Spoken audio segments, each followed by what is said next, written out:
Hello dear students, बाळांनो तुम्हाला simultaneous equation जर एलिमिनेशन मेथडने सॉल्व्ह करायची असेल तर ही कन्सेप्ट बाळांनो आपण सिंपल 3 स्टेपमध्ये अंडरस्टँड करू शकतो. तर त्यामधली सर्वात पहिली स्टेप आहे एलिमिनेशन मेथडमध्ये आपल्याकडे जे दोन व्हेरिएबल्स असतात एक्स आणि वाय, त्या दोन व्हेरिएबल पैकी कोणत्या तरी एका व्हेरिएबलला आपल्याला एलिमिनेट करायचं असतं.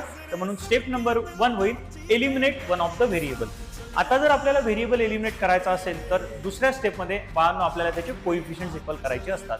आता हे कोइफिशियंट्स इक्वल करण्यासाठी आपल्याला काय करावं लागतं, तर सिंपल जर मला एक्स व्हेरिएबल एलिमिनेट करायचा असेल तर पहिल्या इक्वेशन मध्ये जो एक्स चा कोइफिशियंट असेल त्या कोइफिशियंटनी बाळांनो मी सेकंड इक्वेशनला मल्टिप्लाय करणार आणि सेम त्याच पद्धतीने सेकंड इक्वेशन मध्ये जो एक्स चा कोइफिशियंट असेल त्याने बाळांनो मी इक्वेशन 1 ला मल्टिप्लाय करणार. आणि ही एक्स साठी जी प्रोसेस मी केली ती सेम प्रोसेस मला वाय व्हेरिएबल साठी कंटिन्यू करायची आहे. कशा पद्धतीने, तर बाळांनो इकडे लक्ष द्या.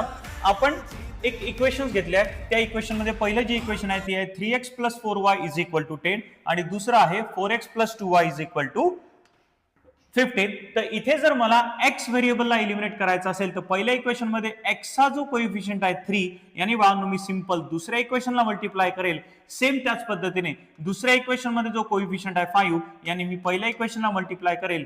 अशा पद्धतीने 5 3 जार 15 होतील आणि 3 5 जार 15 होतील आणि x चे कोइफिशियंट सारखे होतील. जर मला इथे y चे कोइफिशियंट सारखे करायचे असते तर मी काय केलं असतं, तर पहिल्या इक्वेशन मध्ये जो y चा कोइफिशियंट आहे 4 यानी मी सिंपल दुसऱ्या इक्वेशनला मल्टिप्लाय केलं असतं. सेम त्याच पद्धतीने दुसऱ्या इक्वेशन मध्ये जो y चा कोइफिशियंट आहे 2 यानी मी पहिल्या इक्वेशनला मल्टिप्लाय केलं असतं आणि y चे कोइफिशियंट्स काय झाले असते, सेम. आणि बाळांनो एक वेळा तुमचे कोइफिशियंट सेम झाले की ज्या व्हेरिएबलचे कोइफिशियंट्स तुम्ही सेम केलेत त्याचे बाळांनो तुम्हाला साइन्स पाहायचे असतात.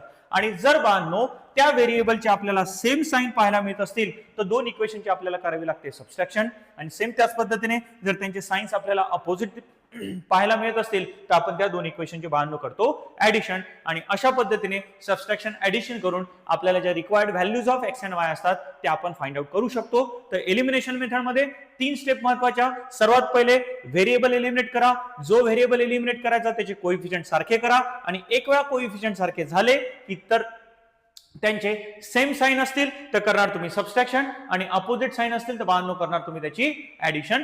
Thank you so much.